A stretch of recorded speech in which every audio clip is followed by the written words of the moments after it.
Hello, welcome to the channel Wise Stories. Enjoy watching. Returning to her hometown with her daughter, the woman quietly entered her parents' house to surprise them. But she froze at the threshold when she heard her mother crying in strange words. Straining to listen, she almost collapsed on the floor. The taxi stopped in front of the crooked gate. Isabel paid, ignoring the driver's guilty glance that slid over the worn ruts in the road, as if he were personally responsible for every pothole in the hometown. "Sophia, we've arrived." She touched her daughter's shoulder. The 15-year-old girl flinched, pulled out her earbud, and gave a blank look at the two-story house with peeling paint and a sagging fence. "Is this where you grew up?" Her voice held professional curiosity, as if she were interviewing a stranger rather than speaking to her mother. "Yes, and unfortunately, we'll have to stay here for a while." Isabel grabbed the suitcase. Who would have thought that a successful corporate lawyer with an impeccable reputation, a woman whose name was whispered among young specialists, would return to her parents' house with nothing but a suitcase and a teenage daughter whose eyes held silent accusation? "Don't sulk," Isabel asked. "We'll go back to the capital in the fall, I promise." Sophia rolled her eyes. "Of course, you promise. Just like you promised we'd spend the summer with Dad in Greece." Isabel gritted her teeth. Her ex-husband, Sergio, had postponed his vacation with his new wife for the third time, leaving Sophia alone with shattered plans, but in her daughter's eyes, it was always the mother who was guilty of ruining the perfect family. How could Isabel explain to a teenager that relationships, beautiful on Instagram, could slowly suffocate from within? That she had been drowning in the routine of fake happiness that had to be showcased to business partners and friends? "Listen," Isabel began, but stopped herself. "You know what? Let's surprise Grandma and Grandpa. They're expecting us tomorrow." Sophia raised an eyebrow, and for a second, her face lit up with a mischievous sparkle, a fleeting glimpse of the old girl who loved surprises and used to hide under the table to scare her dad when he came home from work. "Do you have the keys?" "Of course," Isabel smiled. Some things never change. She took an old key from her purse, attached to a worn keychain shaped like a swallow. It had been a gift from her mother on her 18th birthday. "So you can always come back home," Elena had said back then. The irony at 18, Isabel had sworn never to return. They quietly passed through the squeaky gate, circled the house, and entered through the back door leading to Elenanda.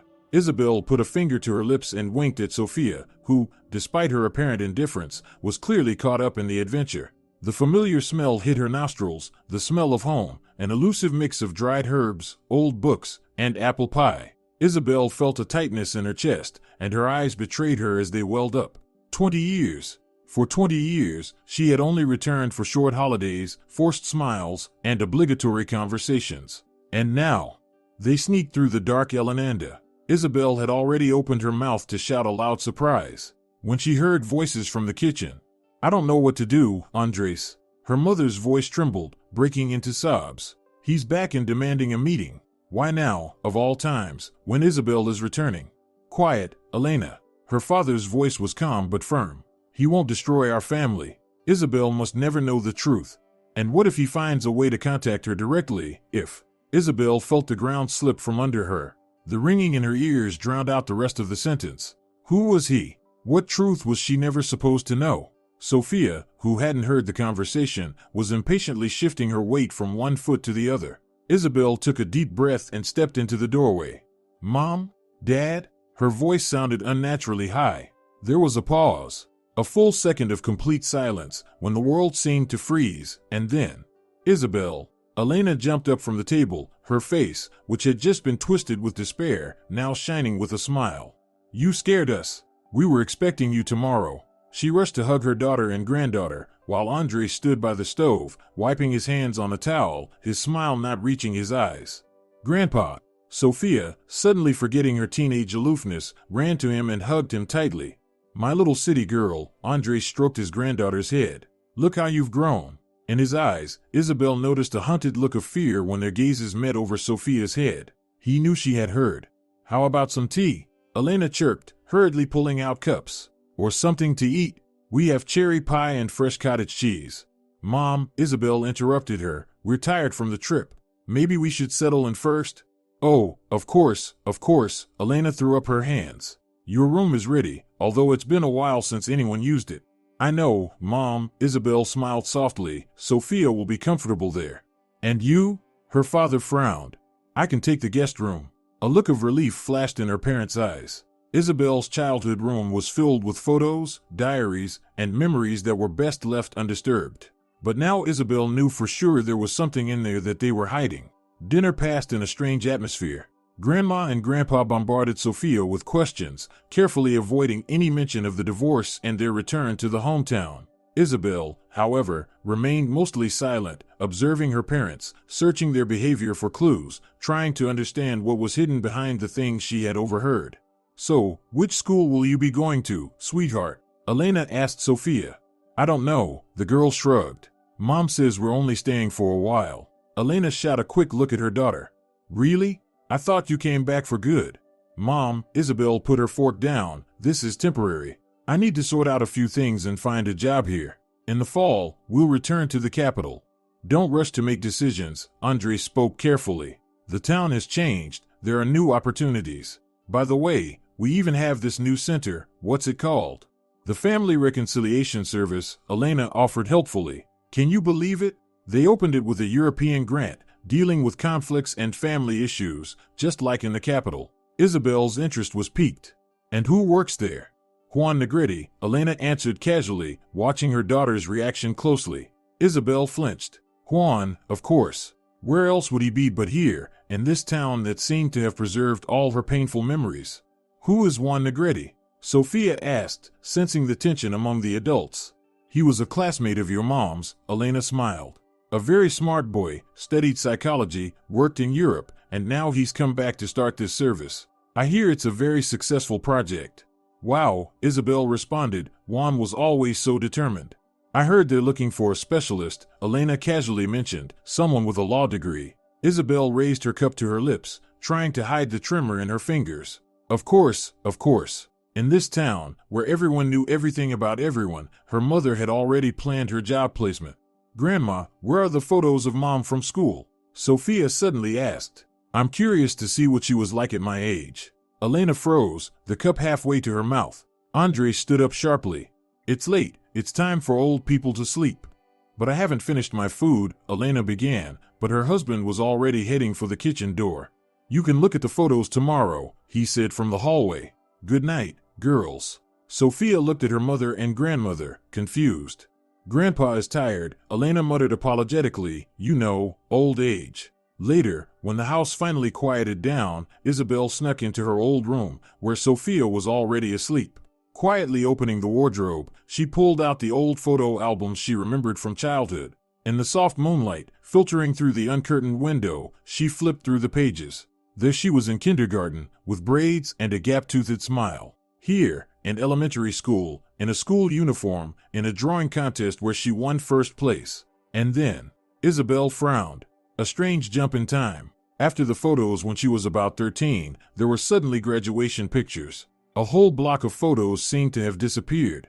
The years when she was 14 to 17, those very years she had tried to forget for the past 20 years. Turning a few more pages, she stumbled upon a strange spread. Something white was sticking out from the corner of the album. Isabel carefully pulled out a small fragment of a photo. It showed only half of a man's face, a high forehead, an intense eye, the beginning of a smile, a scrap of a photo someone had cut out and forgotten to remove. Isabel's heart squeezed painfully. She hadn't realized she remembered this face so well. "Mom?" Sophia's sleepy voice caught her off guard. "What are you doing?" Isabel quickly hid the scrap of the photo. "Nothing, sweetheart, just reminiscing." Sophia sat up in bed and turned on her nightlight. "Did you notice how strange Grandma and Grandpa were acting, especially when I asked about your photos?" Isabel bit her lip. Sophia was always so observant. Families have their complications. "Are you talking about the divorce?" Sophia asked bluntly. "No, sweetheart," Isabel squeezed her daughter's hand. "I'm talking about how sometimes the past catches up with us, even when we think we've run far away from it." Sophia looked at her mother thoughtfully. "Is that why you didn't want to come back here? Because of some secret?" "Everyone has their secrets, Sophie," Isabel tried to smile. "Even you." "Like what?" her daughter asked provocatively.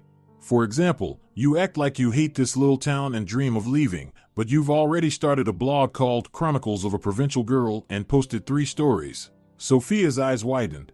"How did you find out? Are you spying on me?"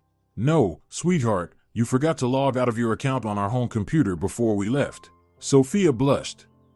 It's different, It's like a sociological study. Isabel smiled and ruffled her daughter's hair. Of course, and by the way, you write wonderfully. They fell silent. Sophia was the first to break the silence. Mom, what are we going to do if we have to stay here? Her voice had so much childlike vulnerability that Isabel's heart ached. We'll manage, Sophie. We always manage, right?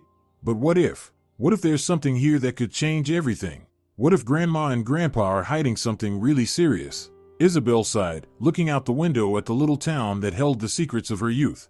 Then we'll have to face it, together. At that moment, Isabel's phone quietly buzzed. A new message from an unknown number. I know you've come back. We need to meet. This concerns your son.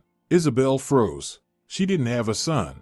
Isabel woke up to the sound of the coffee grinder. For a few seconds, she couldn't understand where she was. Then reality hit her like a heavy wave, her parents' house, the eavesdropped conversation, and the strange message she had received the night before. She grabbed her phone and reread it. I know you've come back. We need to meet. This concerns your son. A son. She didn't have a son. Only Sophia. Isabel tried to reply to the message, but the number was either blocked or no longer existed. She got out of bed and went to the window. The provincial morning unfolded its usual scene. The neighbor was hanging laundry, old Pedro was walking his ancient corgi, schoolchildren with backpacks hurried to the bus stop, an ordinary picture that somehow felt unreal, like a theater set. Good morning. Her mother's voice made Isabel jump. Can't sleep? Elena stood in the doorway with a steaming cup of coffee. Thank you. Isabel took the cup, noting to herself that her mother remembered she liked coffee without sugar and with a splash of milk. How's Sophia? She's still asleep, teenagers, Elena smiled softly. I remember when you were her age, you could sleep until noon. I remember when you were her age, you'd disappear for whole days, then come back with red eyes. That's what her mother had really meant to say but didn't, like so many other things. Mom, I wanted to ask you about last night, Isabel started, but Elena quickly shook her head. Let's not talk about it now. You probably have a lot of plans for the day. You wanted to visit that new reconciliation service, right? A typical tactic, change the subject, act like everything's fine. Isabel sighed. Yeah, I think I'll go there, since you said they need a lawyer. Wonderful. Elena beamed with an unnaturally bright smile. I'll go make breakfast. And she disappeared before Isabel could ask another question. The Family Reconciliation Service was located in the old building of the former municipal center. The massive building with columns looked surreal with its new sign minimalist, with an image of a handshake inside a circle and a label in Latin and Spanish. Isabel pushed open the heavy door and found herself in an unexpectedly modern space. Light-colored walls, soft modular furniture, glass partitions behind which cozy offices were visible. Inside, it felt like a completely different world, nothing like the provincial town outside. How can I help you? The girl at the reception desk smiled warmly. Isabel laughed. What was she even doing here? Looking for a job or answers to her questions? I need to speak with Juan Negretti. Do you have an appointment? No, but... Isabel? A deep male voice interrupted her. She slowly turned around. Juan Negretti stood in the doorway of one of the rooms. Time had changed him, but not as much as she had expected. The same attentive gray eyes, the same scrutinizing gaze that always made her want to hide. Only now, his temples were streaked with silver, and fine wrinkles had appeared at the corners of his eyes. Juan, she nodded, trying to maintain a professional tone, I heard you're looking for someone with a law degree. Isabel Moreno, 20 years have passed, and you still walk into a room like you're preparing for a battle. She felt a blush rise to her cheeks. And you still make hasty judgments, Juan.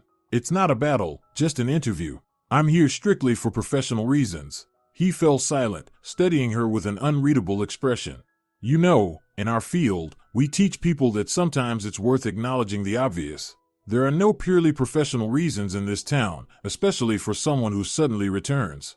You don't even know me, Isabel raised her chin. And you don't know me, he smiled and gestured for her to come into the office. Come on, let's talk about the position. Sophia woke up late and was surprised to find that her grandmother had already made breakfast for her and had set out her school uniform. We've enrolled you in the third school, Elena explained as she arranged plates on the table. It's the best school in town, my old friend Nina teaches there, she'll take care of you. Grandma, I don't think we should rush into school, Sophia lazily poked at her omelet with a fork. We're here for such a short time. You never know how life will turn out, Elena replied mysteriously. Besides, education comes first. Your mom, at your age. She stopped abruptly, as if she had stepped on a painful spot. What, Mom? Sophia sharply raised her gaze. What did she do at my age? She studied well, Elena quickly responded, straight A's, and you should too. Sophia stared intently at her grandmother. Grandma, I saw Mom looking for her old photos yesterday, but there are almost no pictures from when she was 15 to 17 years old. Why? Elena froze, then began nervously wiping down the already clean table. The camera broke, we had to do without photos for a couple of years, and then, you know, all those moves, renovations, a lot was lost. Sophia noticed her grandmother's hands trembling. And why did you and Grandpa react so strangely yesterday when I asked about Mom's photos? I don't know what you're talking about, Elena laughed nervously. Finish your tea, Sophia, we need to go to school. Something's wrong here, Sophia thought, and I'll find out what it is. School number 3 looked like every other local school. A typical 3-story building with peeling paint, a football field with worn-out goals, and a monument to a local hero who hadn't had flowers placed at his feet in years. Sophia wistfully remembered her prestigious school in the capital, with modern facilities and progressive teachers. Here, everything felt frozen in time, as if it had been preserved in a jar labeled Provincial Education, 1995. And here's our new student. The school principal, a plump woman with obviously dyed red hair, eyed Sophia curiously. Sophia Fokes, right? Moreno, the girl corrected her. I carry my mother's last name. She noticed the principal and Elena exchanging quick glances.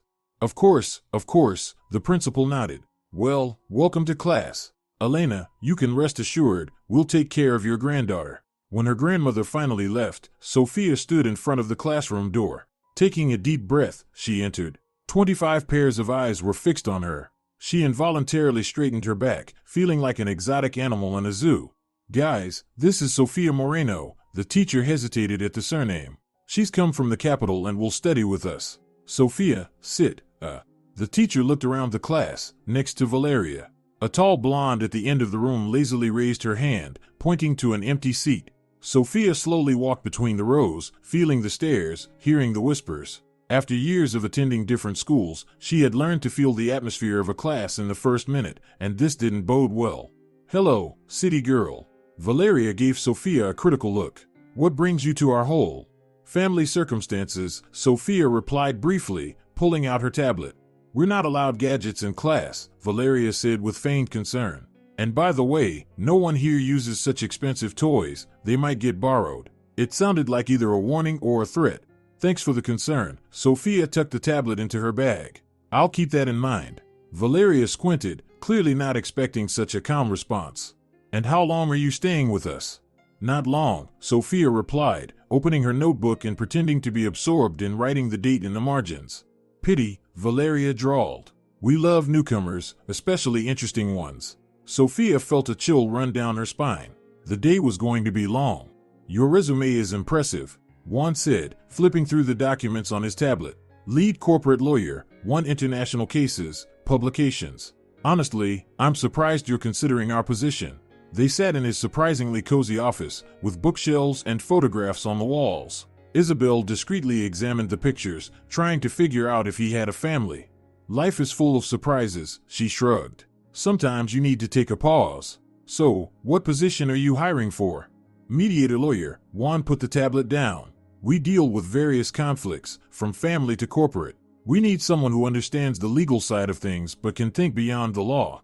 Sounds interesting. Isabel tried not to show her excitement. But I find it strange that a whole reconciliation service is needed in such a small town. Juan smirked. In small towns, conflicts are often deeper and more painful than in big cities. Here, everyone knows each other, and stories span decades. You can't just move to another neighborhood and start with a clean slate. These words struck too close to her situation. I didn't run away, she said sharply. I didn't say that, he replied calmly. But it's interesting that you took it that way. Isabel bit her lip. Damn it, she had fallen into the classic psychological trap. So, what about the job? She decided to return to a business tone. It's yours, if you want it, Juan simply replied. You can start tomorrow. Just like that? No probation period?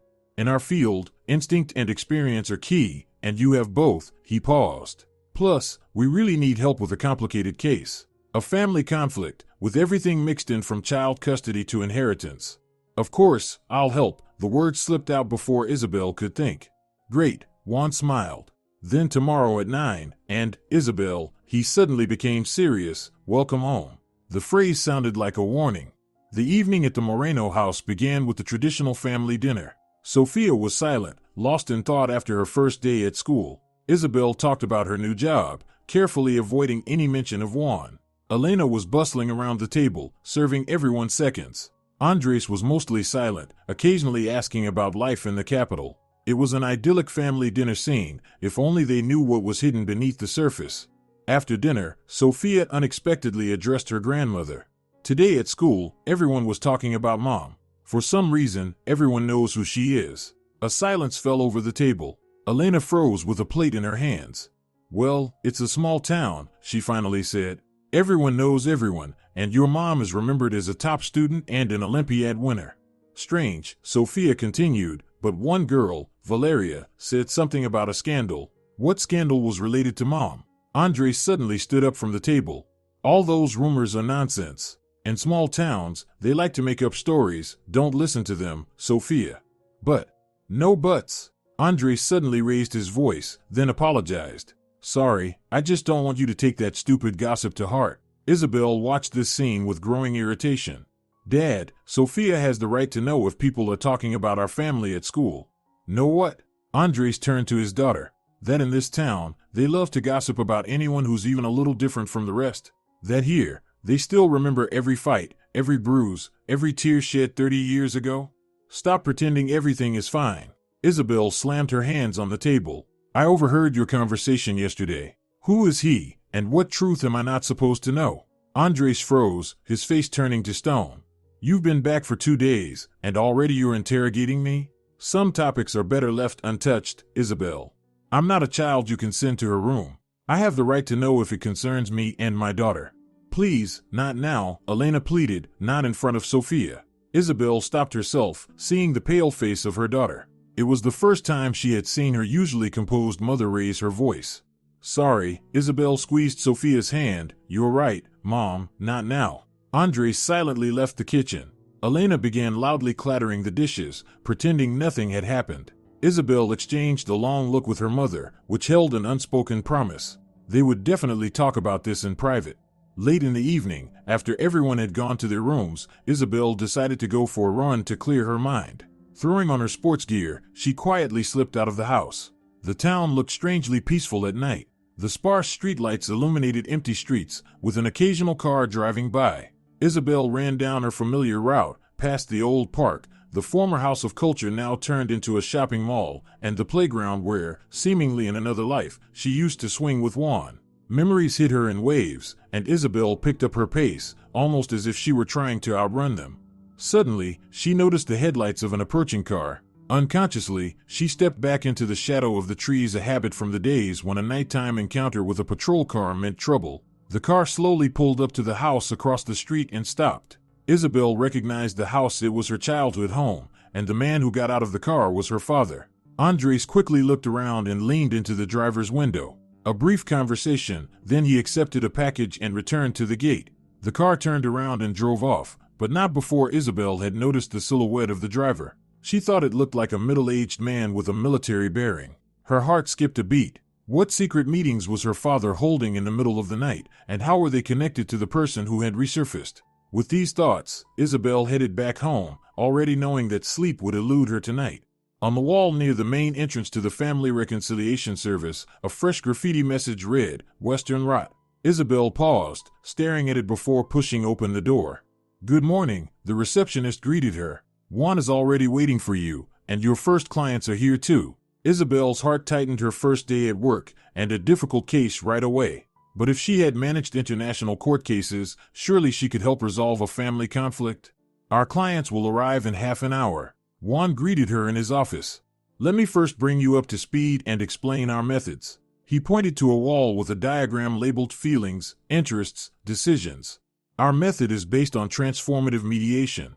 The goal isn't to find a compromise, but to change the quality of interaction between people.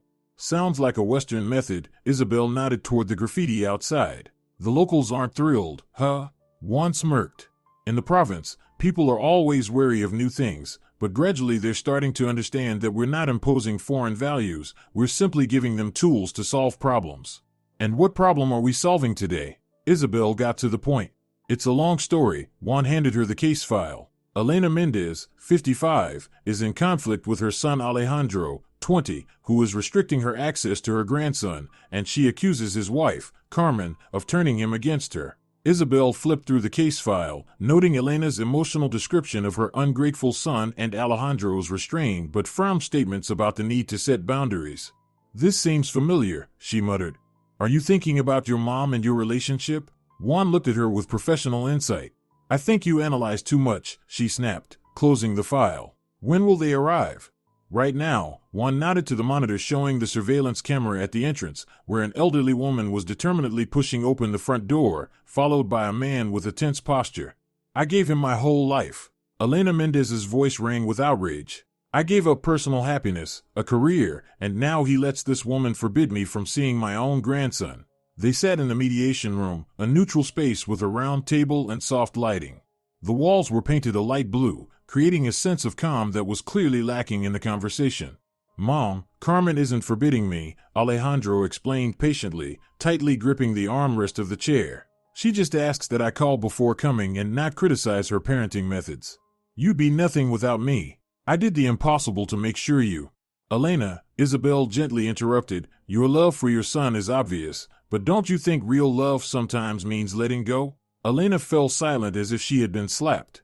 "Let go? I already let him go when he married that woman. She's older than him, she does everything to spite me, turning my son and grandson against me. The little one's still a baby, but he's already afraid of me." Isabel watched them closely. Elena small, fragile, with chestnut-colored dyed hair and immaculate nails. And Alejandro a tall young man, already with premature gray hair. Something about him seemed strangely familiar. Maybe the gesture he made, rubbing his forehead when he was nervous? "Alejandro," Isabel addressed the man, "what do you feel when you hear your mother say these things?" He fell silent, took a deep breath. Guilt and anger at the same time. "I'm grateful to my mom for everything she did, but I have to protect my family, my wife and my son." "What family?" Elena threw her hands up.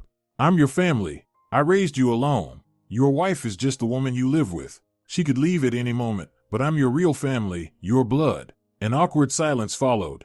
Alejandro turned pale. "Elena," Juan intervened gently, "it seems you've touched on a sensitive topic." "I'm just speaking the truth." Elena stubbornly lifted her chin. "Family is blood, not a stamp and a passport." Isabel and Juan exchanged a glance. Alejandro's reaction clearly pointed to some hidden trauma related to his origins. "No, Mom," Alejandro's voice suddenly became firmer. "Family is the people who choose to be together every day, to support each other, to respect each other's boundaries. What you're doing isn't love, it's control." The session continued for another hour, and the longer Isabel listened to the two of them, the more she felt a strange resonance with her own situation. A mother who sacrifices everything for her child, then expects absolute loyalty in return. A son torn between gratitude and wanting to protect his new family, and some unspoken history about Alejandro's origins, like a shadow hanging over their relationship. When the session ended, Isabel felt emotionally drained, as though she had gone through someone else's family drama, which somehow mirrored her own. "You did great," Juan said when they were alone. "Especially for your first day." "Thank you, but I think there's something more," Isabel said thoughtfully. "Something they're not talking about. In family conflicts, there's always something that's not said." Juan poured her tea. "It's like an iceberg, we only see the tip of it. And it seems like there's exactly the same iceberg in my own family," Isabel thought, remembering the strange midnight meeting with her father. Sophia sat in the far corner of the school library, staring at dusty stacks of old newspapers. During breaks, she preferred to hide here from Valeria and her friends. In just 2 days, she had already realized that her classmates' curiosity about the city girl had quickly turned into disdain. "What are you looking for?" The wrinkled librarian gave her a suspicious glance over her glasses. "Researching the school's history for a project," Sophia quickly lied. "Well done." The old woman softened. "Young people today don't care about history, they're all on their phones." Sophia smiled and waited until the librarian walked away, then continued rummaging through the stack of school newspapers from 20 years ago. She didn't even know what she was looking for, maybe a photo of her mother, a mention of the scandal Valeria had spoken of. Suddenly, her gaze caught a headline in a yellowed newspaper, "Tragedy in the Graduation Class." She pulled out the paper and began to read. Tragedy in the graduation class. Talented student Isabel M. was hospitalized after a failed attempt to terminate her pregnancy. The father of the child denies his involvement. The incident sparked wide discussion in the city's educational community and raised questions about the need for sexual education for young people. Sophia froze, reading the paragraph again and again. Isabel M. It could have been any Isabel with the last name starting with M, but something inside her told her it was about her mother. She quickly flipped through the other newspapers, searching for more details, but found nothing else. Instead, she found an old photo with the caption "Winners of the Regional Math Olympiad," where among a group of teenagers, a girl looked strikingly similar to her mother. Sophia took out her phone and photographed the newspaper article and the photo. Her hands were shaking slightly. If this was true, if her mother had had a child before her, what had happened to that child? The day had been heavy. Isabel had conducted 2 more mediation sessions, then helped Juan with paperwork. The work demanded full concentration, and she was grateful for the distraction from her own problems. When she left the Reconciliation Service building, it was already dark. She decided to walk home, but before she could take more than a few steps, her phone rang. Isabel. Her mother's voice sounded strange, high, and breathless. "Dad's not feeling well. We're at the hospital. Come quickly." Isabel's heart dropped. She rushed to the taxi stand, praying that her father would be okay. The district hospital greeted her with the smell of chlorine, dim fluorescent lights, and stern nurses. Elena was sitting in the hallway, pale, her eyes red from tears. "What happened?" Isabel grabbed her mother's hands. "Heart attack," Elena said. "He was at a meeting with some man, then came home all pale and suddenly collapsed." Isabel remembered the midnight meeting with her father and the stranger in the car. Could it be related? "His condition is stable now," Elena added, "but the doctors say it's serious age, stress." "What stress, Mom?" Isabel stared at her. "What's going on in our family?" Elena looked around, as if afraid someone might be listening, then whispered, "Not here." They stepped into an empty hallway where the only light was a dim bulb. Elena glanced around and, without looking her daughter in the eye, began to speak. "Your father, he couldn't take it. These calls, this man, he blames himself for everything that happened back then." "What are you talking about, Mom? Who's this man? What happened?" Elena gripped her daughter's hands. "Your child, Isabel. He didn't die back then. We lied to you." The world around Isabel seemed to freeze, a ringing filled her ears, and her knees went weak. "What?" She could barely force the word out. "Forgive us," Elena sobbed. "We thought we were doing the right thing. You were so young, with such a future ahead of you, and the child was born premature, weak. And you told me he died." Isabel stepped back a step, feeling an icy fury rise inside her. "You took my child and told me he died." "We found him a good family," Elena hurriedly continued. "Educated people, doctors, they couldn't have children of their own. We knew they would take better care of him than a 17-year-old girl could. You stole my son." Isabel's voice sounded alien, as though it belonged to someone else. "You stole 20 years of his life. I will never forgive you for that. Isabel, we thought we were saving you, your future. He was so tiny, premature, the doctors said he needed special care. Where is he now?" Isabel's question was like a whip crack. Elena looked away. "We don't know exactly. The adoption was closed, but the man who came to your father, that's Carlos." "Carlos?" Isabel felt the room start to spin. Carlos, her first love, the father of her child, who had left her when he found out she was pregnant. "He says he found your son, I don't know how. Something about new technologies, DNA testing. He wants to meet with you." Isabel leaned against the wall, trying to process the information. She had a son, alive, somewhere in this town. And Carlos, who had disappeared from her life 20 years ago, had somehow found him. "How did he find him?" she asked. "You said the adoption was closed." "I don't know the details," Elena shook her head. "He said something about genealogical texts, DNA matches, modern technology. I don't understand it." Isabel silently pulled out her phone and reread the mysterious message from the unknown number. "I know you've returned. We need to meet. This concerns your son." Now everything made sense. "Do you have his contact information?" she asked her mother. "No, but..." Elena hesitated. "He said he would find a way to contact you." At that moment, a doctor came out of the ward. Are you relatives of Andres Moreno? You can come in, but not for long. The patient needs rest. Isabel mechanically nodded, but inside, a storm of emotions raged. A son. She had a son. And he was somewhere here, nearby. Suddenly, a thought pierced her. What if it's Alejandro Mendez? The age fits, and there was something in his features, in his gestures. But no, that would be too incredible. That sort of thing only happens in melodramas, not real life. Her father lay in the hospital bed, covered in wires, pale, suddenly aged. When Isabel entered, he tried to smile, but it came out crooked and guilty. "Sweetheart," he whispered.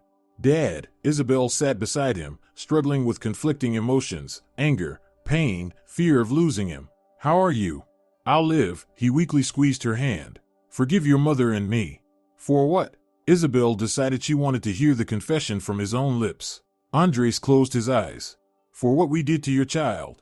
"Why, Dad?" Her voice was filled with pain. "Why did you do this to me?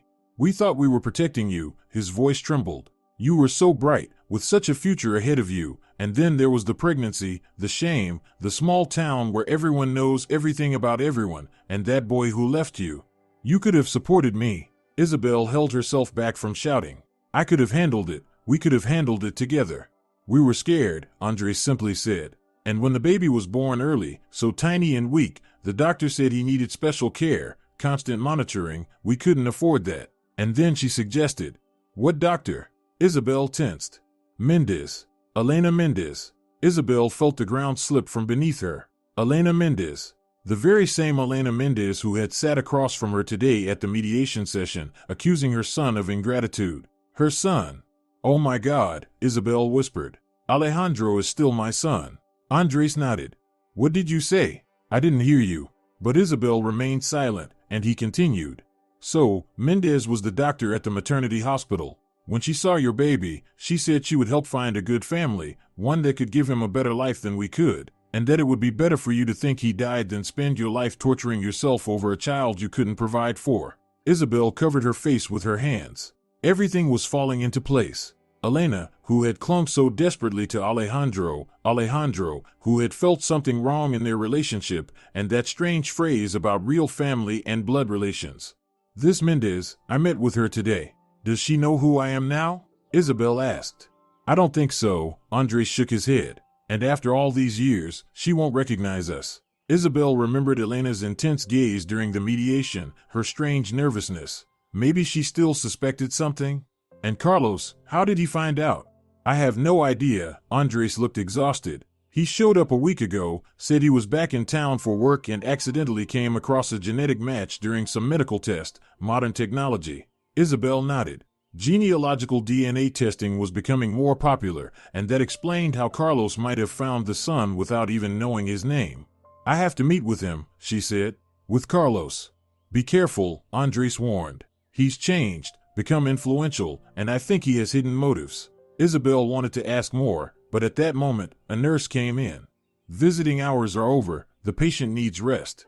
"I'll come tomorrow, Dad." Isabel kissed him on the forehead. "Get well." When she stepped into the hallway, her head was spinning with conflicting emotions and thoughts. Anger at her parents for the lie that had lasted 2 decades. Shock at realizing her first client in the reconciliation service was her own son. And a strange, uneasy feeling that this was just the beginning of uncovering family secrets. Her phone pinged, alerting her to a new message. This time, it was from a regular number. "Isabel, it's Carlos. Tomorrow at 12 o'clock by the fountain in the old park. We need to talk about your son." She took a deep breath and typed a short reply, "I'll be there."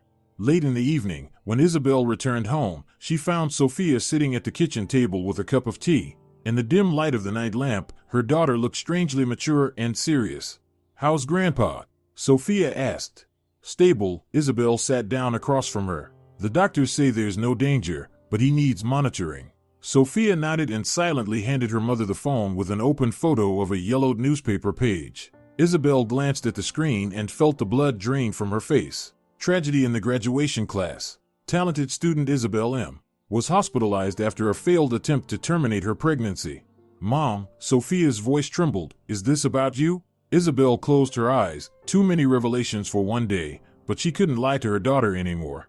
"Yes, Sophie, it's about me." "Did you try to get rid of the baby?" "No." Isabel shook her head. That was a lie. I never tried to have an abortion. They told me that to explain why I ended up in the hospital with complications during the pregnancy. So, Sophia spoke slowly, as if trying to process the information. You had a child? Before me? Isabel nodded. Yes. I was told he died during childbirth, but today I learned that wasn't true. My parents lied to me. He's alive, Sophie. Where is he? Sophia's eyes widened.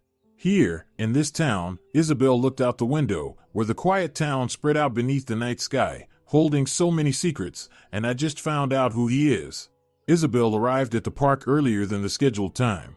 The old fountain, long out of order, was a place filled with memories for her. It was here, 20 years ago, that Carlos had kissed her for the first time. And it was here, a few months later, that he told her he wasn't ready to be a father. She sat on a bench, watching the few passers-by hurrying about their business. So much had changed, and so little. The trees had grown taller, new streetlights had appeared on the paths, but the town itself remained the same, a keeper of secrets that never disappeared.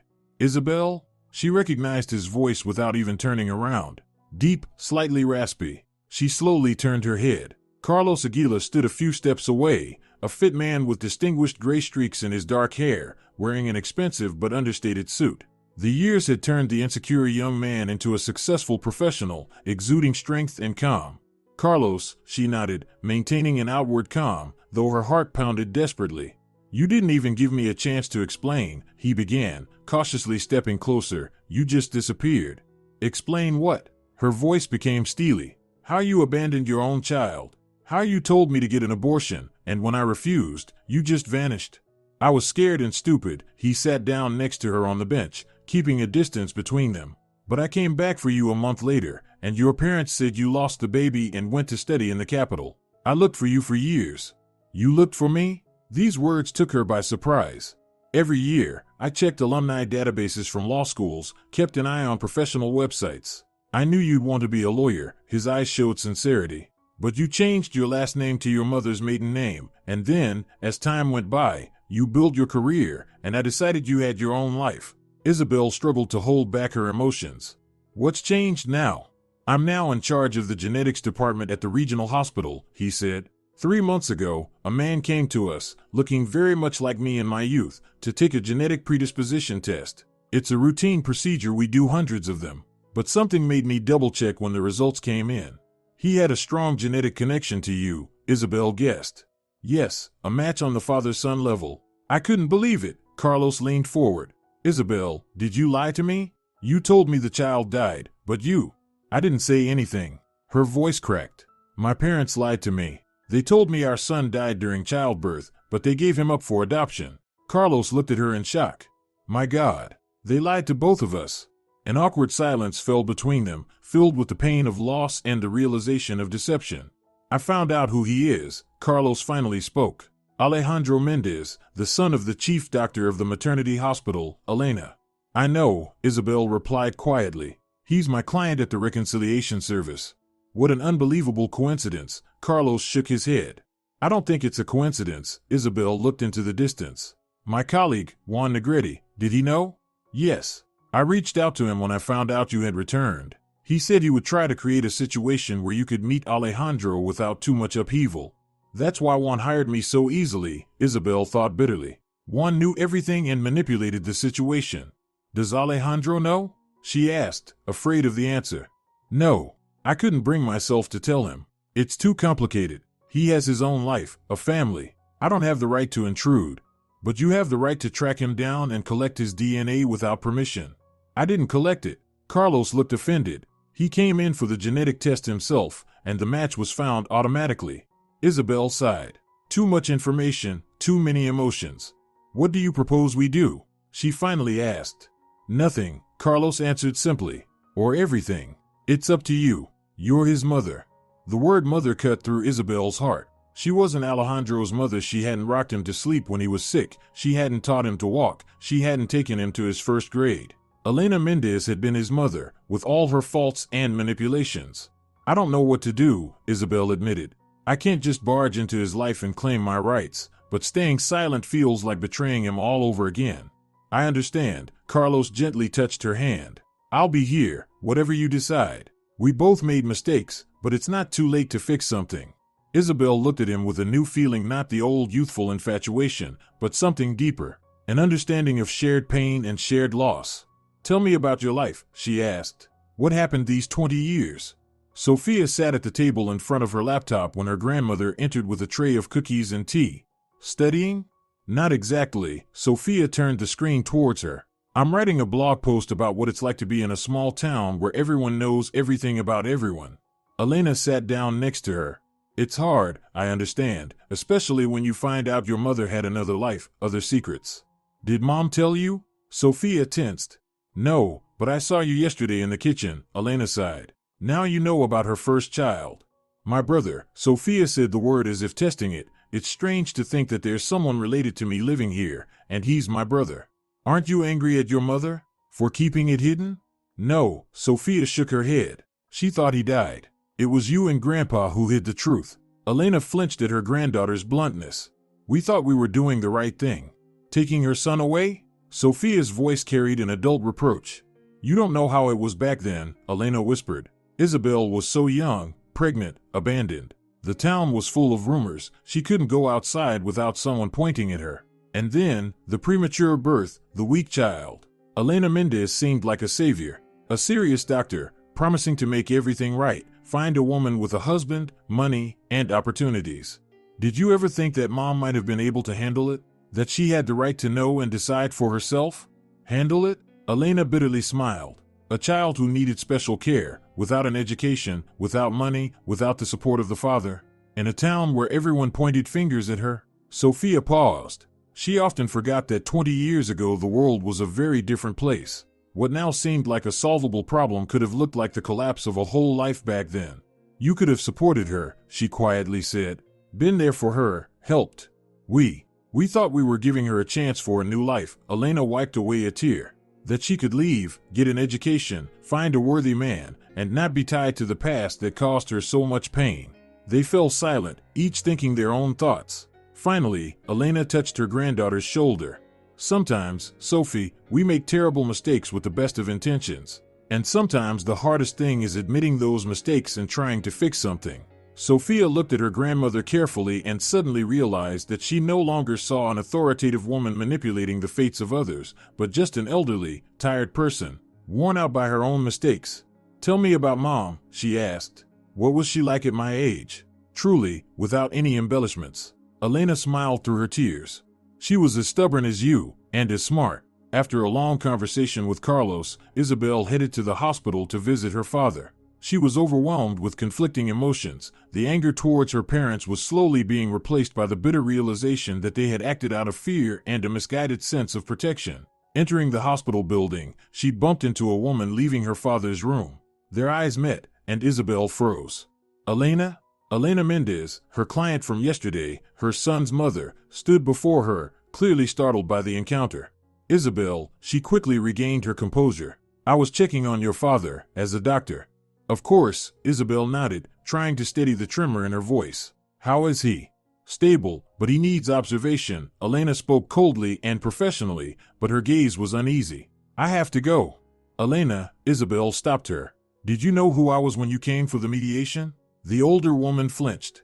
What? No, of course not. You delivered me 20 years ago. Isabel looked her straight in the eye. And you took my son. I don't understand what you mean. Elena tried to walk past, but Isabel gently held her arm. Alejandro is my son, Elena.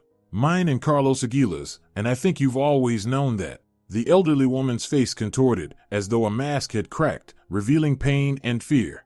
You won't prove anything, she whispered. So many years have passed. I'm not trying to prove anything, Isabel replied calmly. I just want to understand. Did you love him? Elena froze, clearly not expecting such a question. More than anything in the world, she exhaled. He was my salvation, my life. Isabel nodded. Then we are both his mothers, and perhaps we need to find a way to live with that truth. Elena looked at her helplessly, not knowing what to say, then turned and hurried down the corridor, leaving Isabel alone with her thoughts and decisions to make. Later that evening, Isabel sat at the table, sorting through old photographs. The house was unusually quiet. Sophia had taken her grandmother for a walk while Isabel dealt with the discoveries that had come crashing into her life. The last 2 days had turned her world upside down. She had a son who had grown up too quickly, already a man with his own family and problems. Carlos, whom she had thought of as a traitor, had spent all these years searching for her, and now he wanted to be there when she made decisions about the future. She pulled out her professional notebook and started making a plan, as she always did when facing difficult legal cases. But the words blurred in front of her eyes, and instead of an action plan, only questions appeared on the paper. Did she have the right to barge into Alejandro's life with the truth that might shatter his perception of himself? Could she build a relationship with a son she didn't know? How would Elena react if Alejandro found out the truth? What would happen to their mediation? The phone rang, interrupting her thoughts. Isabel, it's Juan. Sorry for the late call, but we have a problem with the Mendez case. Elena refuses to continue mediation with you. She demands a different mediator. Isabel closed her eyes. Of course, Elena was scared. She was afraid that Isabel would use mediation to reveal the truth to Alejandro. Juan, we need to talk. I know you knew who Alejandro was and that you purposely arranged for me to handle their case. There was a pause on the other end of the line. Yes, I knew, he finally admitted. Carlos approached me a few weeks ago, but I swear, Isabel, I only wanted to help, to create conditions for a meeting that wouldn't hurt anyone. But you manipulated both me and Alejandro. If you want, I'll take over the case, Juan said quietly. But, you know, I think the truth will come out sooner or later, and maybe it's better if it happens in a controlled environment. As a mediator, you know sometimes you have to uncover an old wound to let it finally heal. Isabel sat in silence, contemplating his words. I'll talk to Vera myself, she finally said, and then I'll decide whether to continue the mediation.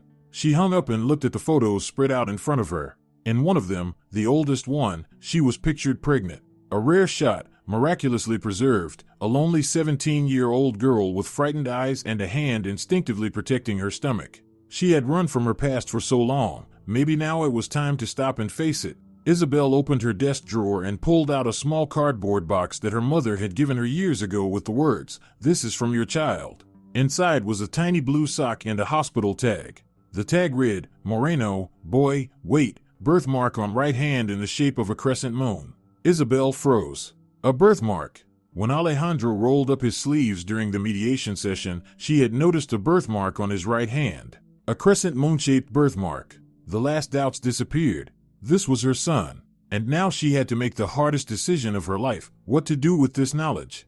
The morning before the final mediation session with the Mendez family was cold and clear. The first snow that had fallen overnight transformed the town, hiding the gray of autumn under a white blanket, as if giving everything a new beginning. Isabel stood in front of the mirror, adjusting her perfectly pressed blouse. Today could change everything or nothing. The choice was hers. She had spent the whole night considering possible scenarios, weighing the pros and cons, mentally rehearsing the reactions of all the participants. There was a knock on the door. Yes? Isabel turned around. Sophia stood in the doorway, nervously tugging at the sleeve of her sweater. Have you decided what you're going to say to him? She asked, entering the room. Not yet, Isabel sighed. How do you tell someone that their whole life has been built on a lie? Or maybe not a lie. The girl sat on the edge of the bed. Elena loved in her own way, but she loved, you said so yourself. Isabel looked carefully at her daughter. When did you grow up so fast, Sophie? Maybe when I found out I have an older brother, the girl smiled faintly. Mom, whatever you decide, I'm with you. Isabel hugged her daughter tightly, feeling tears welling up. The last few days had brought them closer than they had been in years. Paradoxically, it was returning to the past with all its heavy secrets that had helped them find each other again. Carlos called, Sophie continued. He said he'll be there if you need him. He also has the right to know his son, Isabel said quietly. But I'm not sure Alejandro is ready to have two new parents at once. Sophie gazed thoughtfully out the window at the snow-covered garden. You know, everyone in my class has so many relative stepdads, stepmoms, half-brothers, and sisters. The world has changed, Mom. Families aren't what they used to be. But in this town, time moves slower, Isabel shook her head. Here, they still fear change. They whisper about divorces and scandals from 20 years ago. Then maybe your story will help someone change their perspective? Sophie suddenly smiled. I already have 200 followers on my blog, and half of them are locals. Isabel laughed, feeling some of the tension lift. You're incorrigible. But you know, you're right. Maybe the truth is what this town needs, not just us. The reconciliation service was unusually quiet that day. Juan had cleared all the rooms except the mediation one to ensure maximum privacy. "Are you sure?" he asked, meeting Isabel. "If you want, I can still lead the session myself." "No," she replied firmly, "it has to be me." She arrived early to prepare the room. Instead of the usual arrangement of chairs and tables, she set up a circle, a symbol of equality and unity. In the center, she placed a small tray with teacups and a vase with simple wildflowers she had picked on her way. When the door opened, Isabel felt her heart skip a beat. Alejandro entered first, tense, with dark circles under his eyes as if he hadn't slept the night before. Elena followed him, pale but with a determined expression on her face. "Thank you for coming," Isabel gestured to the chair. "Please, sit wherever you feel comfortable." Elena met her gaze, a challenge and fear in her eyes. Isabel subtly nodded at her, silently sending the message, "I won't harm you." "We're having an unusual session today," Isabel began once everyone was seated in the circle. "Normally, in mediation, we focus on specific problems and try to find solutions, but sometimes the root of the conflict is much deeper than it seems." "What do you mean?" Alejandro frowned. "I mean that behind every family conflict, there's often fear," Isabel spoke slowly, carefully choosing her words. "Fear of loss, fear of rejection, fear of being unnecessary." Elena nervously clasped her fingers. She understood where this conversation was heading. "Elena," Isabel turned to her, "tell me, what do you fear most in your relationship with Alejandro?" The woman remained silent for a long moment, then quietly spoke. "That he'll learn the truth and hate me. That I'll be left alone, without him, without his family, without my grandson. That everything I've lived for will collapse in an instant." "What truth, Mom?" Alejandro tensed. Elena threw a desperate look at Isabel. "I always knew he wasn't mine. Not by blood," her voice trembled. "I knew his mother was just a young girl who couldn't take care of him." "You knew?" Alejandro froze, his face turning pale. "Always?" "The first years, I was afraid you'd learn the truth and stop loving me," Elena continued, not looking at her son. "Then I feared that your real mother would come back and take you. And now I fear I'll die without ever admitting it." Isabel tried to maintain professionalism, but her heart broke as she saw the pain in Alejandro's eyes. "Elena, this is a very important confession. How do you think it might affect things? You two look so alike, you know?" Elena suddenly interrupted, looking at Isabel intently. "You have the same gesture when you're nervous, fixing your hair behind your right ear. I noticed it the first time we met." The room fell silent. Alejandro slowly shifted his gaze from Elena to Isabel, his eyes widening in realization. "What are you trying to say?" His voice was low. Isabel took a deep breath. The moment of truth had arrived. "Alejandro, 20 years ago I was a 17-year-old schoolgirl," she began, feeling her throat dry up. "I had a baby boy, who, as I was told, didn't survive. But my parents arranged with the maternity doctor for an adoption. With my mother," Alejandro quietly said, piecing the facts together. "Yes," Isabel nodded. "I only found out the truth 2 days ago when my father was hospitalized." "And you?" He couldn't finish the sentence. "I am your biological mother, Alejandro," Isabel said directly. "And your biological father is Dr. Carlos Aguila from the regional hospital." Alejandro abruptly stood up, knocking over his teacup. The tea spread in dark stains across the light carpet, but no one noticed. "This is surreal," he shook his head. "Anyone else in this situation would have attacked both of you," he bitterly laughed, "but I just don't know what to feel." "Alejandro," Elena extended her hand to him, "I've loved you all my life. You've been my son from the moment I saw you. But you lied to me," his voice was quiet but firm. "My whole life." Out of fear, Isabel intervened. "Just like my parents lied to me, out of fear and a distorted sense of protection." Alejandro turned to her. "And you? You were also going to lie to me? Led this mediation, knowing who I am?" Isabel looked him directly in the eyes. "I hesitated, but I decided you have the right to know the truth, although I understand that it may change or destroy everything. All my life, I felt that something wasn't right," Alejandro said as if to himself, "that I wasn't quite fitting in. Now I understand why." "I'm sorry," Isabel quietly said. "If I had known, I would have never." "No need to apologize," Alejandro interrupted. "You were lied to, just like I was. We are both victims of others' decisions." He walked over to the window, looking at the falling snow. Elena and Isabel silently watched him, not daring to disturb his thoughts. "What now?" he finally asked, not turning around. "What do we do?" "I don't know," Isabel honestly replied. You have a family, a life, and Elena, whatever she did, raised you. But I would like to get to know you, if you want to. Alejandro slowly turned. His face reflected a storm of emotions, but in his eyes, there was something new, curiosity, perhaps, or a glimmer of hope. Your daughter, my sister, how did she take the news? The question took Isabel by surprise, but she smiled. Sophia, she suggested using her blog as a platform for our anonymous communication. Oh, these modern kids. For the first time during their meeting, Alejandro gave a faint smile. Elena, who had been sitting with her head lowered up until that moment, suddenly spoke. I know I have no right to ask for forgiveness, but I want you to know. I did everything I could to be a good mother. I know, Mom, Alejandro's voice softened. I won't stop calling you Mom, but I need time to process everything. He turned to Isabel. And I ask the same from you, give me time. Of course, she nodded, as much time as you need. Suddenly, the door to the mediation room opened slightly, and Sophia appeared in the doorway, pale but determined.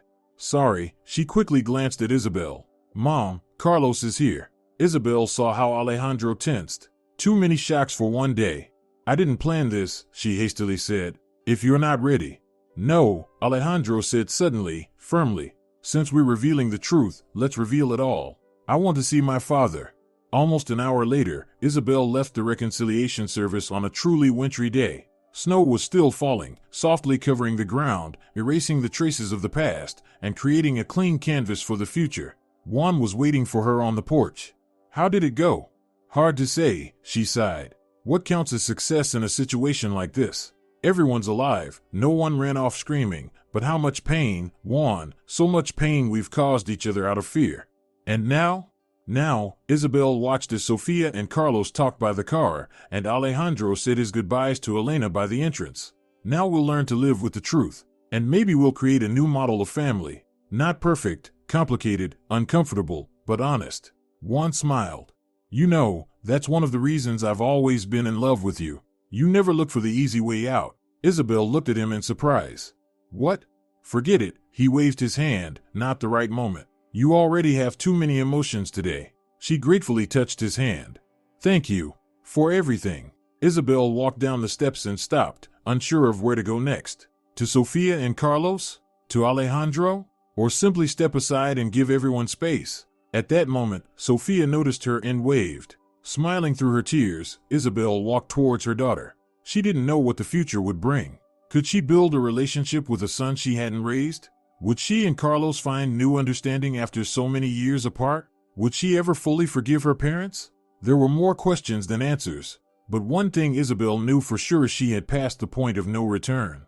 Now that the truth had come out, life would never be the same. And perhaps that was for the best, because sometimes you have to destroy the foundation of a lie to build something new, fragile, imperfect, but real. They were about to write a new story, a story of forgiveness, healing, and perhaps, in the end, a new family, united not only by blood ties but by the conscious choice to be together, despite the past. If you're enjoying it as well, leave a like and subscribe to the channel.